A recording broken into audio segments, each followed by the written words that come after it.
ये एक metre bridge है जो कि फिगर में आपको दिखाया जा रहा है। इसमें क्वेश्चन कह रहा है कि जो इसमें कॉपर की स्ट्रिप लगी हुई है, इन दोनों रजिस्टर्स के बीच में, ये दो रजिस्टर्स हैं एक्स और वाई, इनके बीच में ये एक कॉपर ब्रिज का कनेक्शन दोनों रजिस्टर्स के माध्यम से जुड़ा हुआ है। तो अब आप इसमें निकालना चाहेंगे कि ये जो व्हीट स्टोन बना हुआ है या मीटर ब्रिज जो बना हुआ है मोटे से कॉपर स्ट्रिप का, वो इनके बीच में जो रजिस्टर्स है जुड़ा हुआ, इस यक्स का रेजिस्टेंस फाइंड करना है। तो जैसा कि हम सबसे पहले इसका लिख लेंगे, जो बैलेंस पॉइंट है फ्रॉम एंड ए एंड से जो इसका बैलेंस पॉइंट है L1, वो दिया है 39.5 सेंटीमीटर, जो कि क्वेश्चन में दिया हुआ है आपके। और रेजिस्टेंस जो दी गई है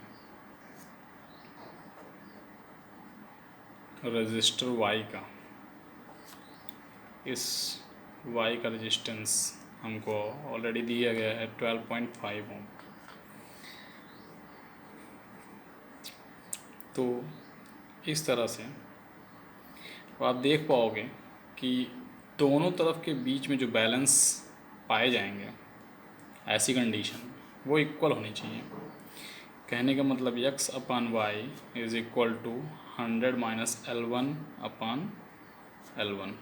ये जो डिस्टेंस यहाँ से यहाँ के बीच में काम कर रही है और जो डिस्टेंस यहाँ से यहाँ के बीच में काम कर रही है, इन दोनों के रेशियोज़, दोनों के रेजिस्टेंस के रेशियोज़ के बराबर होने चाहिए।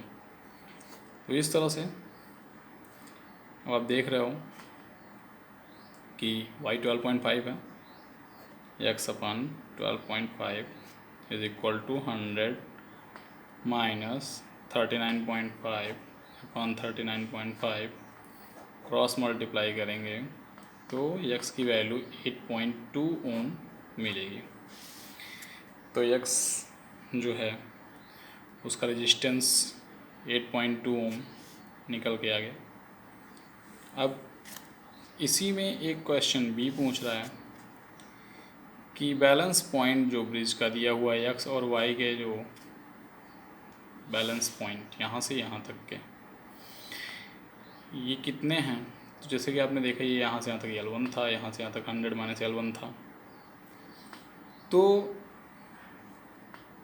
जब हम जान गए कि जो हमारा L1 है वो 39.5 है, तो दूसरा जो बैलेंस है निकालने के लिए उसको हम जनरली 100 माइनस L1 कर देंगे। 100 minus 39.5 is equal to 60.5 centimetre. अब सी में क्वेश्चन कह रहा है कि जब गैल्वेनोमीटर, ये जो गैल्वेनोमीटर है यहाँ पे लगा हुआ और जो सेल जुड़े हुए हैं, ये बैलेंस पॉइंट ब्रिज को, ठीक, गैल्वेनोमीटर में आप देखोगे कि जब यहाँ से करंट फ्लो करेगा, ये जो हमारी की है, की जब ये क्लोज्ड कर दी जाएगी, मतलब कि ऑन कर दी जाएगी, तो ऐसी कंडीशन में जब ये करंट फ्लो करने लगेगा तो इसमें आप देख रहे हो कि दोनों तरफ के बैलेंस पॉइंट जो है वो इक्वल हैं। तो इक्वल हो जाने की वजह से ये जो गैल्वेनोमीटर है इसमें डिफ्लेक्शन शो नहीं करेगा और ना ही कोई करंट फ्लो करेगा इस गैल्वेनोमीटर के माध्यम से, जब ये गैल्वेनोमीटर शो नहीं करेगा। तो इसके लिए हम लिखेंगे कि galvanometer will show no deflection